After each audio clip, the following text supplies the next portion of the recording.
Alrighty, so it's done. It finally happened. And after really since the exit of the US in Copa America and it getting grouped on home soil, everybody's been asking for Gregg Berhalter to be fired. And well, it definitely took a little longer than it should be for the US Soccer Federation to do the right thing, as according to pretty much everyone that follow this team or even have some interest in terms of US soccer.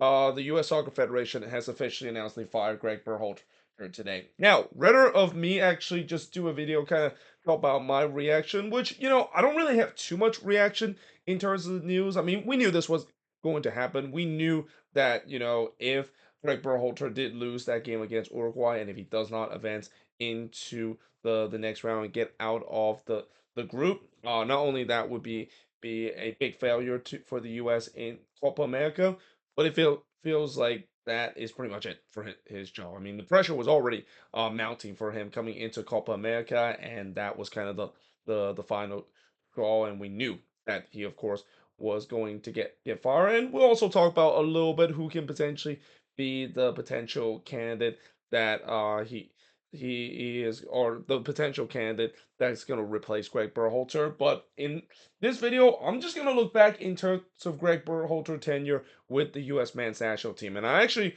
have two different boards for this. One of the reasons is because I couldn't fit every single games that he's in charge of the U.S. in a single board. But I think it's also so good that I did it in two different boards because people forget that he had two different tenure with the U.S. men's national team. And in this first tenure, this of course is doing when he got hired, and then eventually he was I wouldn't say he was let go by the U.S. by the end of the World Cup, because his contract was actually ended at the end of the World Cup. But I can see why people say that because of the whole scandal that it was involved between him and the reign of family. But on the second board, I'll talk about when he, of course, got rehired by the U.S. and obviously everybody was very upset about that. And again, that I think that also maybe kind of amped up the pressure that he has. I mean, he already had pressure before the whole scandal that happened between him and the Reign of family, but I think it definitely ramped up the tenfold with the way that he was being rehired, and it was a very unpopular move, and thus that's what it kind of led to today, where eventually every U.S. fans finally got their wish of seeing Gregg Berhalter being fired from this team. So he was hired all the way back on December 2nd, 2018. Now, mind you, this was during a time where the U.S. is still in a dark period, and I would say that for the past year or so, this federation was definitely in the darkest period, at least in the modern time that is, because this team just fresh off of missing out on the World Cup, which would be unthinkable to think that they will, of course, miss out on the World Cup for the first time since 1990, and that obviously there's been a lot of talk of who's going to be the next one to really guide this team to great success. And not to mention, this was also during the time when the U.S. started to kind of go through a revolution of getting a lot of these young talented player, and also the beginning of what you could consider a golden generation for this team. And I feel like the word golden generation has been thrown around with the U.S. and really in the world of football as well, and that I feel like it's kind of a bit of an overrated statement, and also a statement that can be mis kind of concept, considering there is still a debate whether or not if this really truly is a golden generation for the US. Yes, the talent of course is there for this team, but so far, unfortunately, at least for most of these games, the result of course haven't been shown. And I know obviously a lot will be blamed on Gregg Berhalter because of the tactics they use, and part of them is of course is true. But this is kind of what I also foreshadow a little bit later at the end of the video when I talk about how, well, now Gregg Berhalter is gone. Pressure, I think, now has to be on these players, and especially of the so-called golden generation, for these players to really show that they're good enough to compete and show that mental fortitude. Because if they don't show that with a new head coach, then maybe some would say that maybe Gregg Berhalter might not be the biggest problem. Maybe this group that we have in terms of the town wise might not be as good as what we thought originally was. But like I said, going back to Greg Berhalter, he was hired on December 2nd, 2018. This was again the beginning of the U.S. really producing some really good young talented players, and hope that this, of course, is the next golden generation. Will get them over the hump, not only in the international stage, but also just trying to win everything from Gold Cups and everything like that. And to be fair, they did at least do that in some extent. So in the first couple of games for Greg Berhalter and Target was pretty much all friendlies, and in fact, it kind of got off to a good start with him winning 3-0 against Panama, and then winning 2-0 against Costa Rica, then winning 1-0 against Ecuador before he did had his first game that he didn't end with a win, but it was still a 1-1 draw that he had against Chile. So he did suffer the first loss against Jamaica at home before losing to Venezuela, and this is where the doubters started to come in, because I think when they decided to hire Greg Berhalter, I mean, I'm not sure if I remember that was a popular choice, considering he's an MLS head coach. He's a guy that, while he's done very well with the Columbus Crew, his Columbus Crew team, they play some good soccer. They just never able to get it over the hum and win championship. Unlike what we've seen recently with Wilfred Nancy, and to some extent, Caleb Porter too, because people forget that Caleb Porter actually led the Crew to an MLS Cup win in 2020. And the whole point of this, with the way that if the U.S. wants to not only produce its golden generation and these great young talented player, but it's also getting over the hum, whether it is to not only win every single tournament, but also especially setting up the World Cup qualifier and making sure that they can go deeper into the World Cup. Now, in the Gold Cup group stage, coming in, obviously there was concern with those back-to-back losses, but in the end, those concern was kind of laughed at, because they had a pretty easy 4-0 win against Guyana and a 6-0 win against Trinidad and Tobago. Against Panama, it was a little bit closer. It was a 1-0 win that the U.S. had against Panama. And then in the quarterfinal, they definitely had some trouble against Carousel. And again, even though the event, people were not happy with how the U.S., of course, performed in that game. Then they win 3-1 against Jamaica in the semifinal. But in the final against Mexico, they lost that one. And this is where, again, people are not going to be very happy, not just because they lost to Mexico, but also the fact that, yeah, this is supposed to be a team that should be winning everything. And then, not to mention, even during this point, the U.S. There's no doubt that they in terms of them compared to Mexico, Mexico was still the strongest side. And I think if there's one thing that at least maybe Greg Berhalter will be proud of, and at least tell all these U.S. fans while they boo at him, is the fact that, hey, at least I got better beating or playing against Mexico, and also so we're now a level more ahead of what Mexico is, and in some extent that's kind of true, because Mexico has had some tough time recently, and the U.S. of course has capitalized that of being the kings of the CONCACAF region. But there's that, but and also so just that it's not about them just being the best in the CONCACAF region. They also want to show that they could compete against the big boys even in the international stage. And again, back then it's got to be very frustrated the fact that they couldn't do so against Mexico. And then in the friendly that they have, they also lost that one, and this was a bigger loss too. They lost 3-0 against Mexico. But then they did drew 1-1 against Uruguay. Remember that team? Because as we'll talk about in a bit, I'm pretty sure the U.S. would love to have these kind of results against Uruguay, at least in Copa America. Now, in the Nations League, they pretty much dominated the Nations League except for one game. They won 7-0 against Cuba, but they did lose 2-0 against Canada on the road. Now, this was a historic win for Canada, because the US have never lost to Canada since like the 80s, and Canada finally get their first win. But keep in mind, Canada is also a team that was an up and coming team that was doing very, very well under John Herman. So, in some way, yes, it can be understandable that the Canadians did beat the U.S., but obviously that's not going to satisfy any U.S. fans and American fans that feel like, yeah, the purpose of them is to be the king of the CONCACAF region. So why in the world are we still losing to Canada now? The good news is they did get their redemption against Canada. They did win 4-1 against Canada, and then they won 4-0 on the road against Cuba. And then we're back to the friendlies. So for a bit. They pretty much play mostly friendly game, and again, this was also during the COVID pandemic. So in 2020, they only played 4 games. One of them was just before the pandemic, where they won 1-0 against Costa Rica, and in the first game after pandemic, they got a 0-0 draw against Wales. Keep in mind, all these games were played behind closed door because of the pandemic.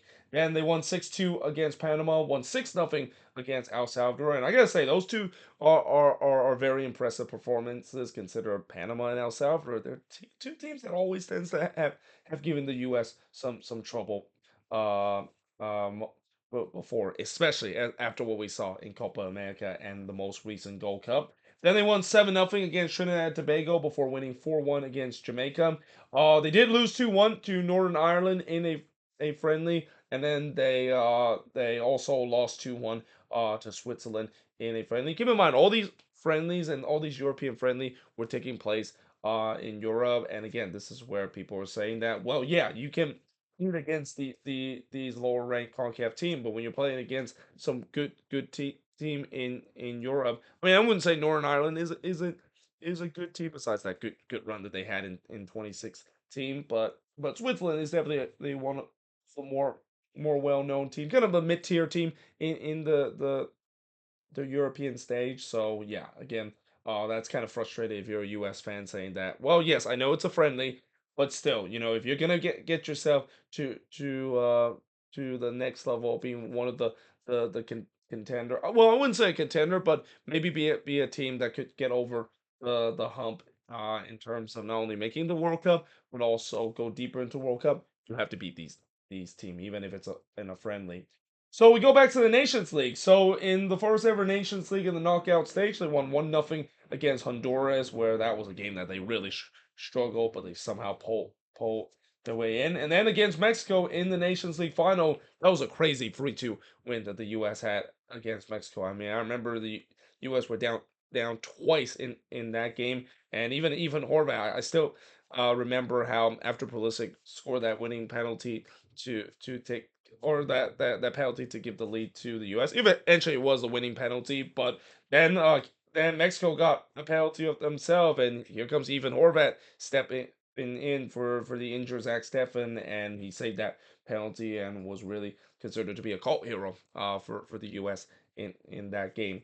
Now, after the Nations League final, they had a friendly against Costa Rica where they won 4-0 in terms of that. And then we go to the group stage of the Gold Cup. So for the group stage of the Gold Cup in 2021, they definitely had a tough time against Haiti. They had a 1-0 win against Haiti, and again, even though it was a win, when the U.S. are not beating these smaller nation and not playing attractive soccer in Japan. And the U.S. fans were not happy in terms of how Gregg Berhalter was coaching this team. But to be fair, they did win 6-1 against Martinique before grinding out another 1-0 win against Canada. And 1-0 would be a scoreline that is the key for the U.S. to win all the way to winning the 2021 Gold Cup because they won 1-0 against Jamaica, won 1-0 against Qatar, and then, of course, winning 1-0 against Mexico. And I think that was the game where Miles Robinson scored a goal in the 117th minute to beat against Mexico. So, yeah, in some way, it was kind of mission accomplished for the U.S. Obviously, for the U.S., every Gold Cup, the expectation is to win the competition. If they don't win the competition, it's going to consider to be a failure, especially when they face against Mexico, and also a Mexican team that started to go for a bit of a decline. So the fact that they got that 1-0 win, that's definitely a big thing. Even though I know some of the games that Greg Berhalter coached this team, they barely scrape by it, and that's kind of what all those doubters and all those haters are still saying. That well, yeah, they won the Gold Cup, but the thing is, they barely scraped by it, and they weren't playing very attractive soccer as a result of it, and it kind of continued into the World Cup qualifier as well. So at that point, I thought that was kind of maybe used as a way to build momentum heading into the World Cup qualifier because this is where it's been built up. Like throughout these last 3 years, it's been building up to this moment. Can the U.S. get themselves back into the World Cup and not have another Cuba moment like what we saw in 2017? It did not start out well though because they got a 0-0 draw against El Salvador before getting a 1-1 draw against Canada. And by the time when we get to the third game, you can definitely see there was a lot of Greg Berhalter out because of the way that that his team haven't been playing some good soccer whatsoever in both of those games. But then in the game against Honduras, where they found themselves 1-0, you kind of had a sense that there was a huge concern that maybe this is going to be like 2017 again. And then Ricardo Pepi basically saved Greg Berhalter ass. I mean, I would say that not only was the Pepi game, but that was the game that has maybe single-handedly at least put a ton of pressure off of Gregg Berhalter. They won 4-1 in that one, and then they returned home by winning 2-0 against Jamaica. Now they go on the road and they lost 1-0 against Panama. Keep in mind, the U.S. has always struggled when it comes to playing games on the road in the CONCACAF World Cup qualifier. So not a big surprise the fact that that this happened again. And this is also where that 4-1 win against Honduras. That is a huge win for the U.S. because they lost that game against Honduras.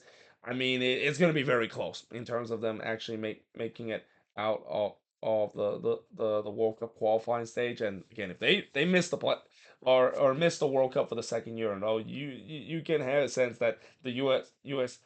Soccer fan base is going to be rioting the U.S. Soccer Federation and trying to burn that place down with how in the world has it become such a incompetent failure for them to miss two straight World Cup on a bounce. Now, after that, they did win 2-1 against Costa Rica, and then they had the famous Dos Acero win against Mexico in Cincinnati. Before they did drew 1-1 against Jamaica. Before they had a bit of a friendly game against Bosnia and Herzegovina. We usually see that happening around January. This time it happened in December where they won 1-0 against them.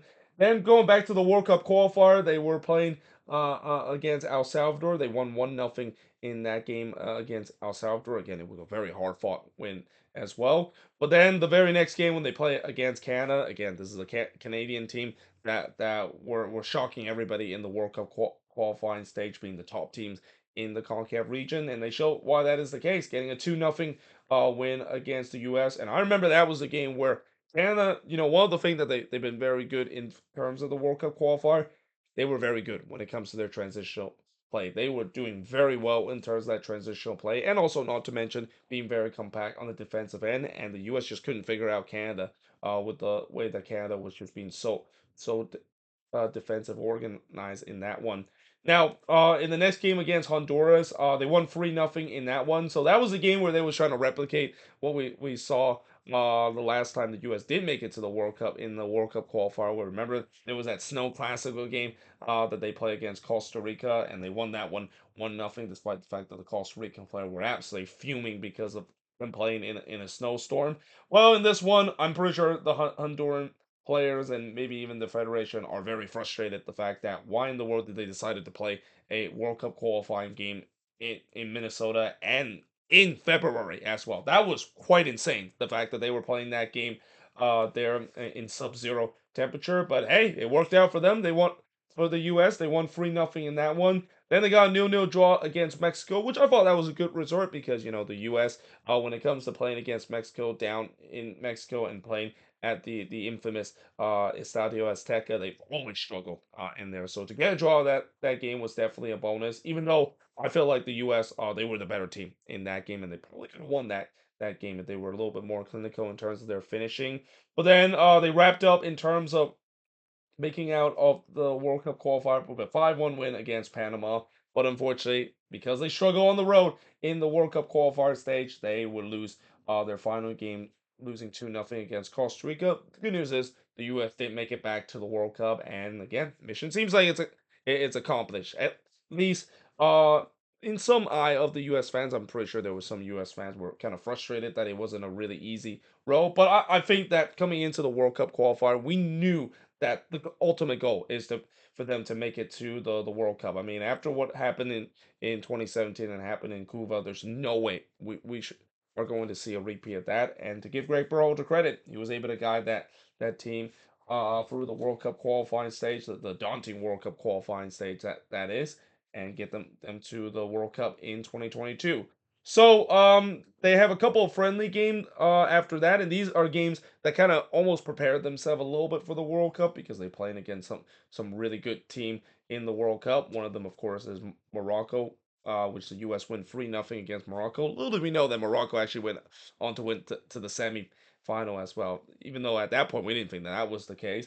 And then they got a 0-0 draw against Uruguay, which, by the way, that game was played at Arrowhead Stadium. I'm pretty sure that the U.S. would love to see that resort, or at least get a win in that resort just a couple of years later, because a couple of years later they would not have the same luck against Uruguay at Arrowhead Stadium in Copa America. But going to the Nations League group stage now, they won 6-0 against Grenada before getting a 1-1 draw against El Salvador. And then to prepare for the World Cup, yeah, this is where, again, there's still already doubts about the U.S. in terms of how they do in the World Cup, especially, again, fresh off of the World Cup qualifier. That, yes, even though the U.S. advanced, there was still a lot of U.S. fans, especially Doomers, that were very skeptical of how the U.S. would do in the World Cup and won't feel like they won't advance as far as what people could think they could. And it kind of was evident, at least in their preparation. They got a 2-0 loss against Japan, where that was a game where they got absolutely outplayed by Japan. I mean, that was not even close whatsoever.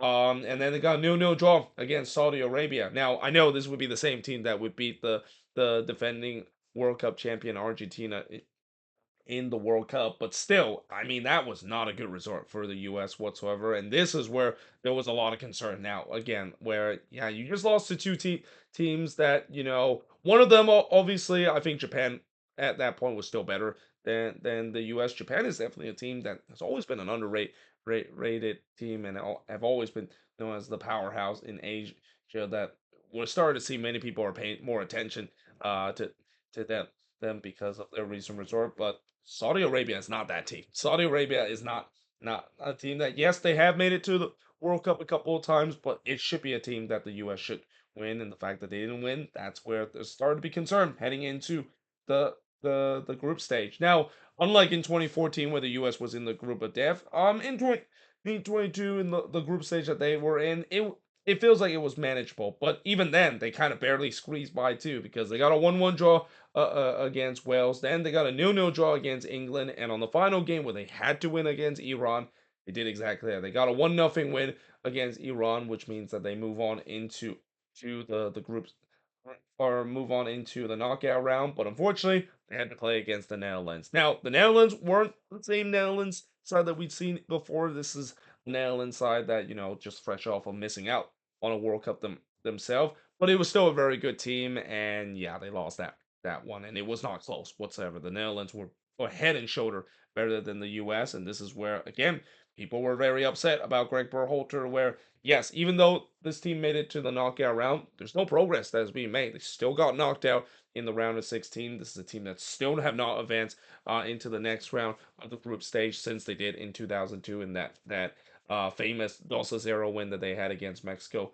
in the 2002 World Cup. And I would say that it feels like, in some way, I can understand why people say that they kind of almost gone backwards, because, at least in 2014 in the round of 16 matchup against Belgium, it was against a much better Belgium team. And even though I know that was the Tim Howard game with him making like 14 save, and they pushed that Belgium team to the extra time. A lot of U.S. fans are pointing that, well, at least they gave them all in terms of that game. Here, they just look like they did not belong into to the knockout round. And I would argue, if this was the same U.S. team that was in that group of death that we saw in 2014, they probably wouldn't have made it out of that group as a result of it. But that being said, the that at the conclusion of the World Cup, this is where we're thinking, well, is Gregg Berhalter, is his time with the U.S. being done, because his contract ended in December 31st? Well, it seems like we got the answer, and we got the answer in not a very good way, at least in Gregg Berhalter's term, because right after the World Cup, just weeks after his contract ended, we saw the Berhalter versus Reina feud. I don't really want to talk about too much about it, because I've already explained a lot about that scandal that's been involving, of how Claudio Reyna and his family were very upset at Greg Berhalter refusing to play his son Gio Reyna during the World Cup. And that, yeah, it was just, and then it got to the point where it feels like the Reyna family was trying to blackmail Berhalter, And then it just got very ugly to a point where the U.S. Soccer Federation had no choice. But they didn't really fire him because his contract was already ended. But there was no doubt that they decided not to renew him. And at least at that point, that's what we thought that we heard the last of Gregg Berhalter. That's where we're wrong because as we're now getting to the next sport, let me just change to the next sport now.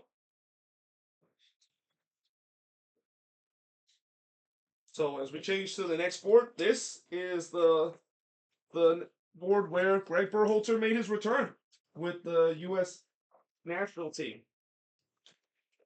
Oh, yeah, for some reason, I don't know why these does not was there, but anyway, yeah. So Greg Berhalter he made his return as the head coach of the U.S. Again, this was to everybody's surprise because I thought the U.S. will already move on from him and they're potentially looking for a new head coach. But yeah, he came back on June 16, and actually it's not yeah, actually it is true. It's actually happened in 2023, and his contract actually run all the way to the 2026 World Cup. So it looks like the U.S. Soccer Federation, believed that he was the man to take this team to the 2026 World Cup. And again, this is where there was a lot of skepticism, especially what he did in the World Cup, where many people feel like not only he just barely got through the bare minimum, but it was still not good enough to really get feel like this team has made any progression compared to previous U.S.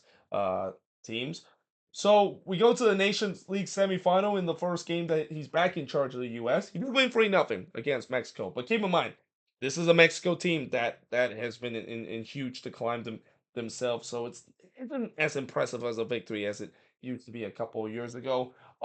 Then they won 2-0 against Canada. That was actually pretty impressive. I mean, Canada was definitely on the up and up, and the U.S. were able to win that. And then we head to the Gold Cup, where again, this is another competition where yes, the U.S. won the Nations League. That's great, but now they need to win the Gold Cup as well because there's high standard for this team to win this competition every time they want to consider themselves the kings of the CONCACAF region. It did not start out well though because they got a 1-1 draw against Jamaica before destroying those two Caribbean teams, that is St. Kitts and Nevis and Trinidad and Tobago, with a combined score of 12-0. Then we get to the knockout round, and this is where a lot of people started to once again point that skepticism for Greg Berhalter's team, where yeah they just barely squeezed by it, and that included the game against Canada, where this time it was more competitive. The U.S. barely won that one, 3-2 on a penalty kick shootout. And then in the game against Panama, they drew 1-1 in that one, but they lost in the PK shootout. Panama actually won 5-4 on the PK shootout. So again, just a big failure for the U.S. to not win the Gold Cup, and now you can start to see that there's even now more pressure that is growing on Greg Berhalter. I mean, the pressure for Greg Berhalter is always huge, and that's kind of the thing is with head coach for this national team, where it feels like there's always seems to be some pressure, and I won't be surprised whoever is the next in charge will also have that pressure, especially heading into the 2026 World Cup in home soil. But after that, there was a couple of friendly where the U.S. were playing against a couple of no name team. I mean, they were playing against Uzbekistan and Oman. No surprise that they were able to win comfortably in that. Then they play against Ghana. This was actually a pretty impressive win because Ghana is actually a really good team, but the U.S. was able to sweep aside that. But keep in mind, these are friendly games, and this is why I usually don't do review about friendly game, and I don't make any assumption when it comes to these friendly games because these are just friendlies. What happened when we get to the actual show kind of competition and all these tournaments? That's I think is what I always feel like head coach should be judged, not just based on these friendlies whatsoever. I mean, sure, yes, maybe some of these friendly leading up to the tournament you can make some more judgment, but if it's like after a tournament is over, that's where you just can't make any judgment whatsoever because again, these games are probably going to be played by U.S. Team that are playing like their B and C squad, and they really don't have they don't really question whether or not if this team is ready when they do put their best team ready to compete in a tournament and in the international stage. Now in the Nations League quarterfinal, and there was a two-legged affair that they played in the quarterfinal. They won 3-0 against Trinidad and Tobago, and it was a good thing that they won 3-0 against Trinidad and Tobago because they kind of did a Cuba thing in the second leg, losing 2-1 in that game, but the U.S. of course still advancing into to the next round as a result. Then they had Cup Camp, yeah, Camp in January 20th, where they did lose 1-0 against Slovenia. Again, I don't really care about that result because it's Cupcake Camp for a reason, or Camp Cupcake as they call it. But in the semifinal of the Nations League, they won 3-1 against Jamaica before winning against Mexico again to capture their third straight Nations League title so far. But nobody really care about that. Now all we care is what's going to happen in Copa America, because I think coming into the 2026 World Cup, this was a tournament that I thought could be a huge opportunity to show not only the US can compete against some of the better team in South America, but also they can definitely send a message to the international stage that yeah, this is a team that is heading to the 2026 World Cup with a lot of momentum. And we always seen host nations teams to do very well in the World Cup, and there could be a case where the US could do so, and they probably could still do so if they get the right head coach in heading into the fall. But yeah, it was a bit of a disaster, and the pressure already started growing with them losing 5-1 against the U.S. I mean, the Doomers were all out in full force after that loss. And they did get a 1-1 draw against Brazil, which again, it's impressive. But you got to remember this was a Brazilian team that has been in a bit of a decline. And not to mention, Matt Turner had to be channeling his inner Tim Howard there, making 11 save in that one. And then we get to the actual Copa America tournament, and we already know what happened. It was an absolute disaster for the U.S. It started well though; they win 2-0 against Bolivia. They lost 2-1 against Panama, and that was really the death blow for this team, because I knew it was going to be impossible to try to move on after losing 2-1 against Panama. But when I found out they play against Uruguay and need a resort to do so, yeah, I just feel like that is not going to happen. And even though I know I already talked about the controversy that happened in that game, and by the way, that review really blew up. I think I got like 1,000 views in just a couple of days. Yeah, there are a lot of people that actually watched that review, so I want to thank you for that. But yeah, they lost 1-0 in that game and that means that they're out of Copa America, and that again, this is where it kind of leads to today, where for the last couple of days, it's been just I've been seeing everywhere on social media that has called the nonstop for Gregg Berhalter to get fired from this team. And like I said, today the fans finally got their wish. Uh, he has officially been fired as the U.S. men's national team head coach, and he left this post with a record of 44, 13, and 17 record, and that seems like a pretty impressive record. But considering the fact that a lot of these wins came against lesser team, and not to mention Great Berhalter record when it comes to facing against some of the better team in the world, yeah, it's not a very good record. In fact, it's like below sub 500 record in terms of facing against some of the better team in the world. Yeah, you can also factor in terms of that, and that again, there's no surprise that eventually Great Berhalter time with the U.S. comes to an end. But I go back to what I also said earlier, that now it's up to the players to show that they actually they mean that they can actually live up to their potential, and show that maybe that's why Greg Berhalter is holding back. Because I know there's definitely a lot of people, and in some way I think I do believe that Greg Berhalter definitely hold the team back, especially some of the tactics that he used. But now it's all about whether or not the players can perform back to a good rate, to really just the potential that this team is. Again, this is a very talented team. This team should ideally, if everything goes right, could be challenging as one of the best team, not in the CONCACAF region, but even in again some of the best team in the world. But the problem is, again, at least what according to a lot of U.S. fans, is Greg Berhalter, of course, hold them back, and now we're gonna see whether or not if that indeed is 100% true. I mean, it is definitely true. I think he kind of hold them back a little bit, but this is also where the players need to hold themselves accountable and say that, yeah, we're going to now perform at a rate. And it also depends on who's going to be the next head coach of this team. Again, I already have heard a lot of names. Guys like Jurgen Klopp is the first name. I mean, feels like every U.S. fans want Jurgen Klopp to be the head coach for the U.S., which I doubt that is going to happen. I think I think he'll do well. But I doubt that Jurgen Klopp would try to do so. I mean, this is also, remember, the same federation that had the likes of Zinedine Zidane decide to decline to coach this team, and that obviously I know there's going to be a nuclear meltdown in the U.S. soccer fan base if Steve Cherundolo gets hired for this team, because I know Steve Cherundolo has done a very good job at LAFC, but they feel like that's going to be another. It feels like he's not another kind of like a Gregg Berhalter kind of type of head coach, where yeah, he's done well in MLS, but still, to just the feeling that just because you do well in MLS. And I also heard that there are some people have saying Wilfred Nancy could be a head coach, and Wilfred Nancy also could be a good shout. But I think the other thing that worries me about Wilfred Nancy is that he's a guy that when you look at his track record, yes, he's done well with Columbus, but people forget that in the beginning, it took time for him to have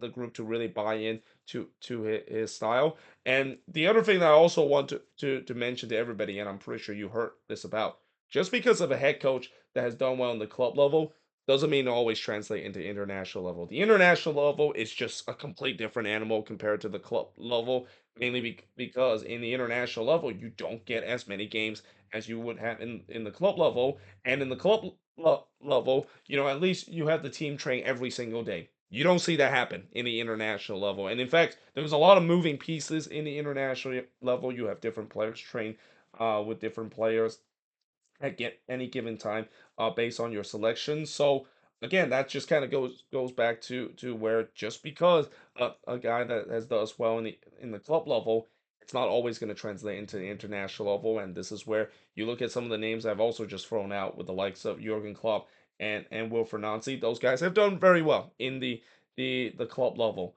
Question is, can that translate into the international level as well? And at least I know a lot of people are saying that that is a definite no if Steve Cherundolo is going to be the U.S. men's national team head coach. But yeah, it's an interesting time for the U.S. I mean, this is probably the most interesting time since what we saw in 2018, where it was still the dark period for this team. I think that this next hire is going to be huge in a way where it can really determine fate of how this team is going to be leading up to the 26 World Cup, because we know that they obviously are qualified for the World Cup, but after the failure that we've seen in Copa America, once again, it like this failure of Copa America is kind of similar to the timeline we were in 2018, where it was coming off of a year where we miss out on the World Cup after a failure of the World Cup qualifying stage. Can they, of course, build enough momentum from now to the World Cup to really start to consider to be a contender, and also not to mention getting the right head coach to be hired, because I do think that whoever's going to be the next head coach, that's going to be he's going to be under immense pressure straight away. And this is also where I go. I would also say that I know U.S. soccer fans are very frecko, and they demand a lot of expectation of this national team. But I feel like there's times where I mentioned so many times about Doomers, and also why I don't. There are some part of the U.S. or the part of the U.S. soccer fan base that I don't really like, where they just set some unrealistic expectation, and that's just kind of what really led to, to maybe part of this as well, where we as a nation set some unrealistic expectation, and then it just crash and burn, and then next thing you know, we ask for a head coach to be out and hope that maybe will solve the issue, when sometimes that maybe won't solve the issue. But either way, let me know in the comments below, what do you think of this video. Again, this was a relatively long video because I had to go over pretty much Gregg Berhalter and his tenure with the U.S., and also talk about what's going to happen in the future for this team. There's no doubt that once, if there is announcement that the U.S. are going to be made as the next, who is the next head coach, I'm going to definitely do a video about that one. But either way, hope you guys enjoyed this video. If you do, make sure you guys like, smash the subscribe button, and yeah, I of course will see you guys next time.